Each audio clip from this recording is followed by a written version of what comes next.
ജനന നിരക്ക് കുറയുകയും അവിടെയുള്ള ജനവിഭാഗം പഠന തൊഴിൽ അവസരങ്ങൾ തേടി മറ്റിടങ്ങളിലേക്ക് പോവുകയും ചെയ്തതോടെ വിജനമാകുന്ന പ്രദേശങ്ങൾ ലോകത്ത് പലയിടത്തുമുള്ള സ്ഥിതിവിശേഷമാണ്.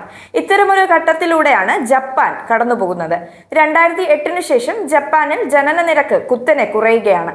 സമീപ വർഷങ്ങളിൽ അത് റെക്കോർഡ് ലെവൽ ഇടിഞ്ഞു.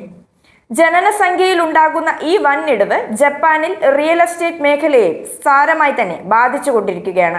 പല പ്രദേശങ്ങളിലും ചുരുങ്ങിയത് 7 വീടുകളിൽ 1 ആൾപ്പാർപ്പില്ലാതെ ഉപേക്ഷിക്കപ്പെട്ട് കിടക്കുകയാണ് എന്നാണ് ഇപ്പോൾ പുറത്തു വരുന്ന റിപ്പോർട്ടുകൾ പറയുന്നത്.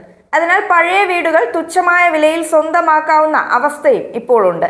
ഇത് പരമാവധി ഉപയോഗപ്പെടുത്താൻ വിദേശികളും മുന്നിട്ടിറങ്ങിക്കഴിഞ്ഞു. ഹോട്ടലുകൾ നടത്താനോ വാടകയ്ക്ക് വിട്ടു നൽകാനോ ആയാണ് കുറഞ്ഞ വിലയിൽ ജപ്പാനിലെ പഴയതും ഉപേക്ഷിക്കപ്പെട്ടതുമായ വീടുകൾ സ്വന്തമാക്കുകയാണ് എന്ന് വിദേശ രാജ്യക്കാർ പറയുകയുണ്ടായി. ജപ്പാനിൽ ആൾപ്പാർപ്പില്ലാതെ കിടക്കുന്ന വീടുകൾ അക്കിയ എന്നാണ് അറിയപ്പെടുന്നത്. ജനസംഖ്യ കുറയുന്നതിനനുസരിച്ച് അക്കിയകളുടെ എണ്ണവും വളരെ വേഗത്തിൽ വർദ്ധിച്ചു വരികയാണ് എന്നാണ് വിവരം ലഭിക്കുന്നത്.